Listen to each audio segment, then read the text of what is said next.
So what kind of little girl was Amy? She was mischievous, and she'd get up to things if she could. She was a child that if I said, don't do that, she did it. She was forthright. I think you called her Hurricane. Yes. Amy. Yes. How difficult actually was she?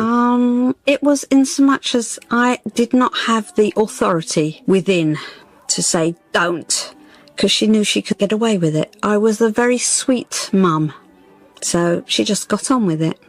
And when you look back now, do you wish you hadn't been quite so sweet? My feeling is I can only have been as I was. I cannot be any other way. How hard was she to love? Actually quite easy, because it was unconditional, and I did. When Amy would be around me, she would be like clutching me and holding me.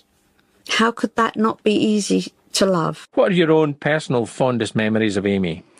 Well, she was always loving with me, and that was lovely, because she would always be grabbing hold of me, saying, Mummy, Mummy, I love you, Mummy, I love you.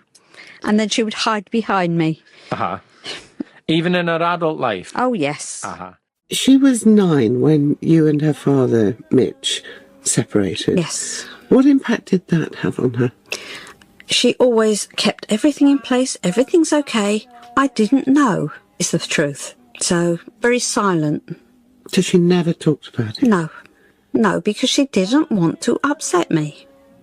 And how difficult had life been with him before the separation? Can we not discuss it? It was so long ago. I really would prefer not to. She did seem to adore her father. Yes, I mean, she had tattoos of Daddy's Girl. Yes. And also of her grandmother, Cynthia. Yes. What role did they continue to play in her life? Her nan was there whenever, and Amy would always, if Cynthia said, don't do that, she'd be, okay. She respected Cynthia and probably feared her. And her father? That was the problem. He wasn't there as much. So did she just long to be Daddy's girl? Oh, yes. Yes, I'm sure she did. How did she cope with that? She wasn't comfortable with it. She more or less took herself aside. Why? Well, because that was Amy. Amy did what Amy wanted to do. She just wasn't at home that much. Also, she had moved out and moved into a flat with a friend of hers. She was probably about 16. I had to let her go. Why did you have to let her go? Oh, because she would have gone anyway. Amy was a very, very defiant little girl. The classic, if I said don't, she did.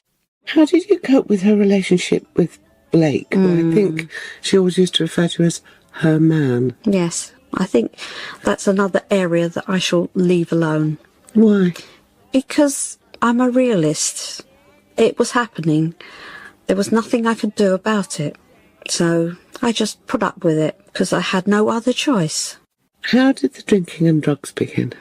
That was something that I wasn't fully aware of. When a child goes to a road like that, you cannot say stop. You can't.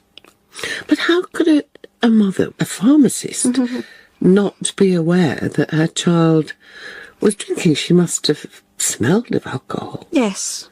I worked as a locum pharmacist. I went to many different places, and I had addicts coming to the pharmacy who were coming in for their methadone doses. And I dealt with that. And I had the strange feeling of, wait a minute, I'm dealing with people with the methadone. My daughter's showing things with that. And I couldn't marry the two. I kept them separate because that's all I could do. What about other members of the family? I mean, her father, for instance. What influence was he able to have over what was going on? Bless him, I will only say he wasn't there a lot. I was pretty much doing it all on my own. What were you able to tell her, though? I mean, as a pharmacist, with the knowledge that you had, what were you able to tell her about the effect that these drugs were going to have on her? Well, if you say to a child, that's not good, don't do that, they will go ahead and do it, because they have to find that out themselves. And unfortunately, that is the way it is. There is nothing anyone could do. There was a point when you were actually driving her to places to collect her drugs.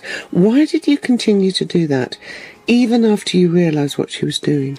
It comes back to wanting to be close with her, not wanting to push her away.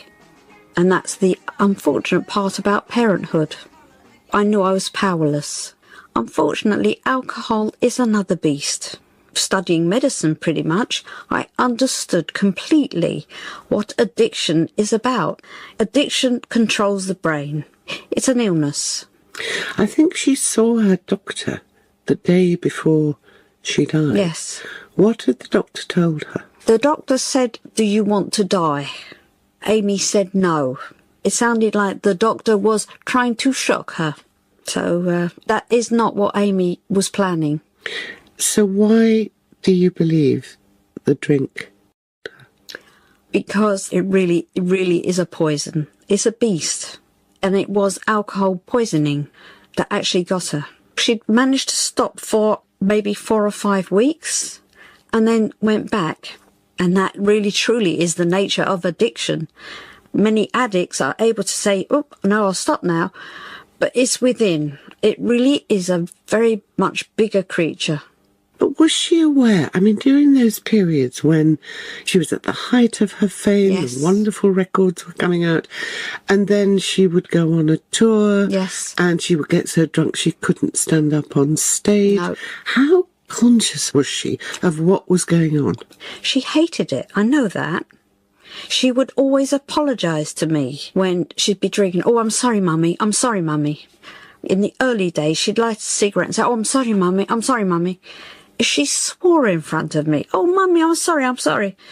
So she had that edge of awareness, but she knew she couldn't stop it. How did you cope with her death? I surprised myself, I think, because I just was able. I'm a very pragmatic person. Amy, when she passed, was like, "Oh, sorry, I'm going now." I think of it that way, and maybe that is my strength. How much do you miss her? There's no quantification. It's just immense. There's no measure. No measure.